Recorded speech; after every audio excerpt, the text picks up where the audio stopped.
बोरे साहेब नमस्कार. हा सर नमस्कार. बोल ना सर, बोल ना. हो, आमचा माणूस एक जण वेडा झालाय तुमच्या स्पीचमुळं. 10 capping 100 capping.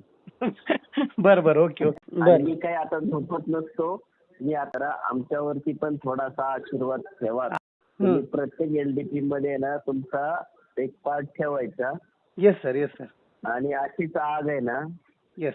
10 capping 100 capping, 10 capping 100 capping एवढंच करायचं आपल्याला. जे आमचे लॉक तोडले खडखड खडखड डोक्यातले बर बर. तुला बाहेर झालं. अरे माहित नाही आमच्या रूम मध्ये तुम्ही राहत होते. एवढंच होतं. हा तुमचं स्पीच क्वालिटी जबरदस्त आहे. Okay, thank you sir. कंटेंट खूप जबरदस्त आहे. पण तुमचं जेव्हा सेशन सुरू झालं हा सर. तेव्हा मात्र मी गारद झालो. आता मला सुरुवात केली. म्हणलं आज